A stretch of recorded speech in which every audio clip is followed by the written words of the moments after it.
Hello दोस्तों, welcome to CSC Jnanpith. तो शुरू करते हैं अपनी headline of the day series को, जो कि 12 जुलाई की है। देखते हैं आज क्या क्या हेडलाइंस है। इससे पहले ये चीज़ बता दूं कि पीडीएफ्स वगैरह सारी यहाँ पे मिल जाएंगी। इसे स्कैन करके टेलीग्राम ज्वाइन कर लीजिए या फिर ये सर्च करके डायरेक्टली मिल सकता है, ज्ञानपीठ_CSC। ये हो गया। और एक चीज़, हाँ, एक चीज़ और बताना है कि अपनी सेकेंड एआरसी वाला जो सीरीज चल रही थी वो कंप्लीट हो गई है, जिसमें एआरसी की समरी के साथ साथ आंसर फॉर्मेटिंग भी मिल जाएगी। तो उसे एक बार विजिट कर लीजिएगा, कंप्लीट कर लीजिएगा। 1.5x में ही कर लीजिएगा, लेकिन कर लीजिएगा। उसके पीडीएफ भी इसी टेलीग्राम में मिल जाएगा, तो वो पीडीएफ रीड कर लीजिएगा सेकेंड एआरसी का, जिससे आपकी एथिक्स, गवर्नेंस और इंटरनल सिक्योरिटी का कंटेंट शार्प हो जाएगा। तो अब शुरू करते हैं अपनी आज की headline of the day series को। देखते हैं आज क्या क्या हेडलाइंस है। इसे पूरा देखिएगा, कुछ चीज़ें नहीं मिलेंगी, एक दो स्कीम्स भी हैं, तो ये सारी समझ आ जाएंगी। तो शुरू करते हैं। पहला ये है, एक देश एक चुनाव। काफ़ी समय से विवाद, मतलब चर्चा में है एक देश एक चुनाव, जिसके लिए कुछ 2023 में रामनाथ कोविंद समिति बनाई गई थी, जिन्होंने रिपोर्ट दिया था। फिर एक विधेयक पारित किया गया था। कौन सा विधेयक? ये 129वां विधेयक, बिल नहीं है, अधिनियम नहीं है, 129वां विधेयक पारित किया गया था। फिर इस विधेयक को संयुक्त समिति को दिया गया था, ज्वाइंट संयुक्त संसदीय समिति को।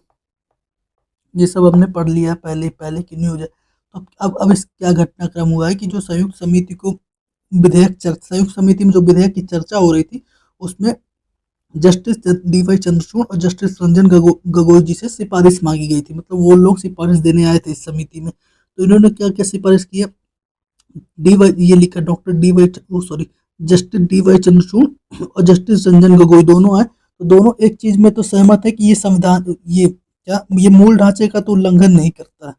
और दोनों ने ये भी कहा है कि इससे चुनाव आयोग को कुछ ज्यादा शक्तियां दी जा रही हैं, तो चुनाव आयोग की शक्तियों की निगरानी करना चाहिए, इस बात पर सहमति है। ये व्यापक छूट ठीक नहीं है, रंजन गोगोई सर और चंद्रचूड़ सर दोनों ने कहा है। चुनाव, क्योंकि इससे चुनाव आयोग को ज्यादा शक्तियां क्यों मिल रही हैं?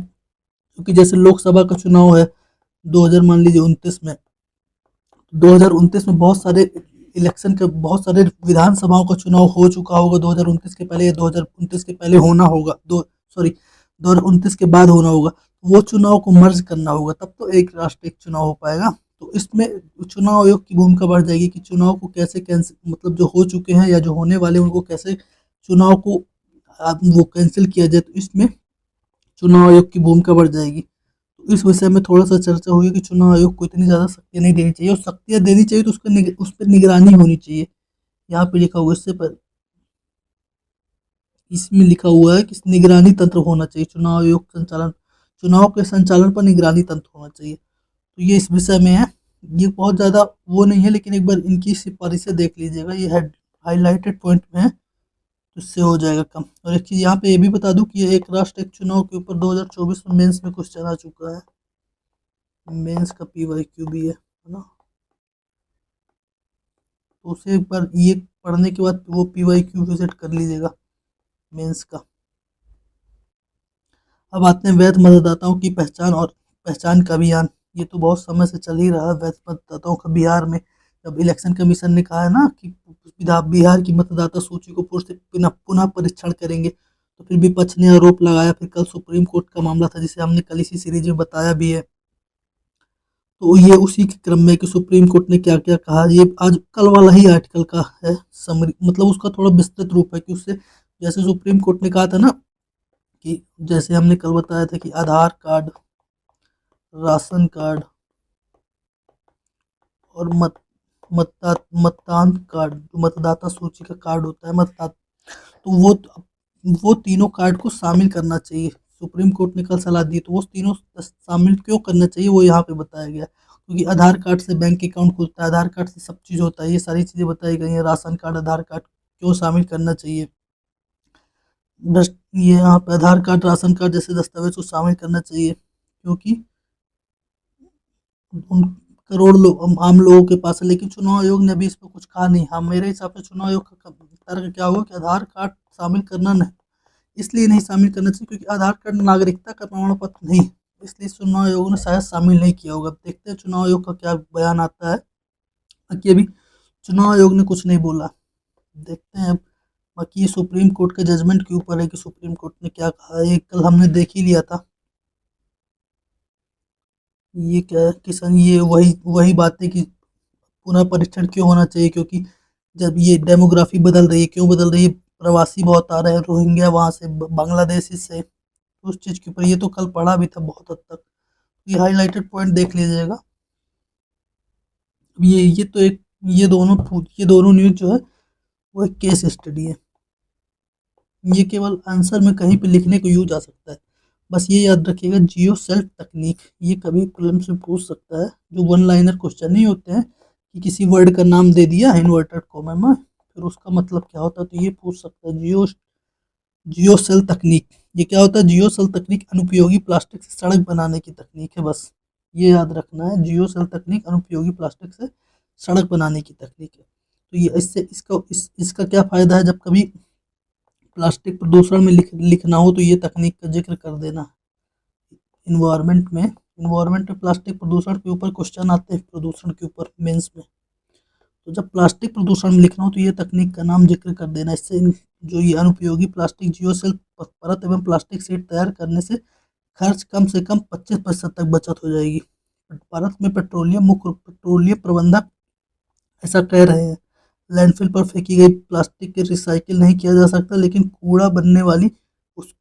कूड़ा बिनने वाले उसे छोड़ देते हैं। इसका प्रयोग ऐसा नहीं हो सकता, मतलब अनुपयोगी प्लास्टिक का उपयोग होगा, और इससे फायदा क्या होगा कि सड़क की जो अवधि हो जाएगी, सड़क और मजबूत हो जाएगी। तो सड़क की अवधि दोगुनी हो जाएगी, ये फायदा है। ये वही चीज़ लिखी हुई है, बस इसको ये देख याद रखना है, ये नाम और ये, क्योंकि ये कभी प्रीलिम्स में ऐसा पूछ सकता है कि जियो सेल तकनीक क्या थी, हाल ही में चर्चा में आई जियो सेल तकनीक क्या थी ना। तो ये बस याद रखना है। ये है, ये तो महिला किसान 2.0। अब हल नहीं देगी अब हल नहीं देगी किसान तकनीक समाधान, महिलाओं के ऊपर है।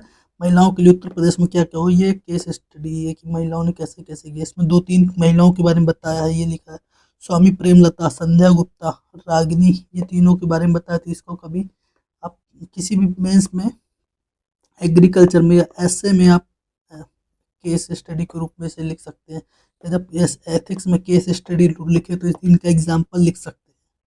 बस ये उसी के लिए, बाकी इसमें ऐसा कुछ है नहीं। ये स्कीम्स के बारे में थोड़ा सा बताया है।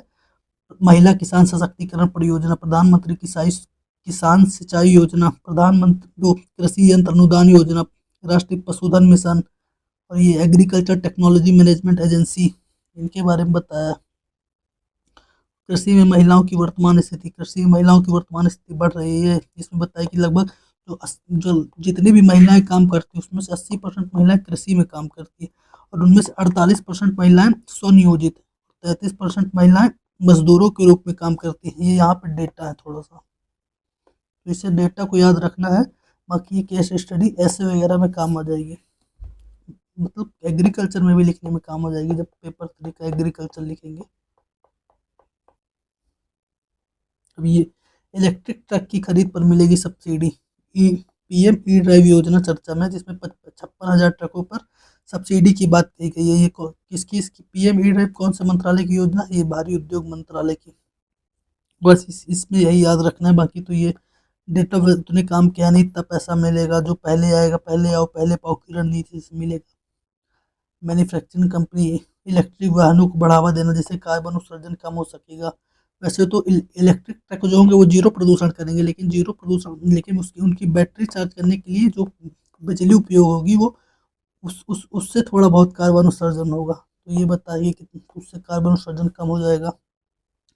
ये जब इन्वायरमेंट का क्वेश्चन लिखना हो ना, क्लाइमेट चेंज के ऊपर, तो ये भी लिख सकते हैं कि सरकारों द्वारा पीएम ई ड्राइव योजना के तहत इलेक्ट्रिक ट्रकों, ये यहाँ पे लिख लीजिए, electric bike, electric three wheeler, electric buses, electric ट्रकों का उपयोग करना, जिससे कि कार्बन प्रदूषण कम हो जाएगा, कार्बन उत्सर्जन कम होगा, और सरकार अपने लक्ष्य जो 2070 का है ना, नेट जीरो के लक्ष्य को प्राप्त करने के लिए अधिक अग्रसर होगी। ये एग्जाम्पल में, और बाकी ये स्कीम फिल्म से पूछता रहता है, देख लेते हैं। इसकी मिनिस्ट्री ऑफ हैवी इंडस्ट्री, ये तो की पॉइंट है, ये तो डायरेक्ट पूछता है। और ये किसके किसके लिए? Bike, three wheeler, buses, truck. Target क्या है? 2024 से 2026, 2 साल के लिए थी ये है, मतलब इलेक्ट्रिक पहले ये फेम, ये एक स्कीम थी FAME, फेम 1 और फेम 2। ये इलेक्ट्रिक वाहनों को, इलेक्ट्रिक व्हीकल्स को प्रमोट करने के लिए थी। फेम 2 भी है वो इलेक्ट्रिक व्हीकल को प्रमोट करने के लिए थी। फेम 2 2024 तक की थी, सॉरी ये यहाँ पे लिखा हुआ है 2019 से 2024 तक के लिए। तो ये बस स्कीम है, और ये यहाँ पे यही बस याद रखने वाली लाइन है, इससे कार्बन उत्सर्जन कम होगा।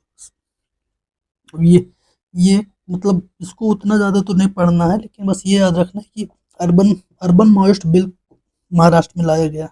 ये ये क्या बिल है?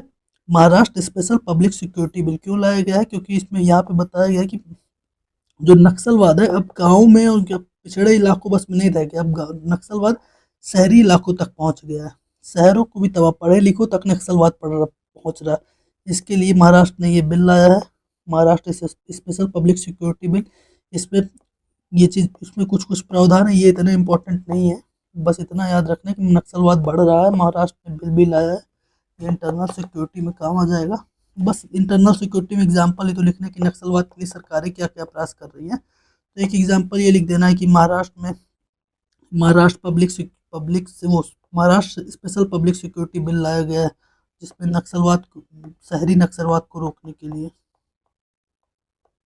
नक्सलवाद में हर साल लगभग 1 साल में क्वेश्चन पूछता रहता है UPSC GS पेपर 3 में, याद रखना इससे भी। तो आज के लिए इतना ही। जैसे मैं बता रहा हूँ ना कि इस समय उतनी ज़्यादा न्यूज़ आ नहीं रही है UPSC पॉइंट से, तो बहुत कम ही है। सो थैंक यू, मिलते हैं फिर किसी और वीडियो में। हाँ, इलेक्शन कमीशन वाला बच्चा है ना, वो आज आ जाएगा। इलेक्शन कमीशन का पूरा बेयर एक्ट से जितना भी है उसमें सारा आज आ जाएगा, आज शाम तक।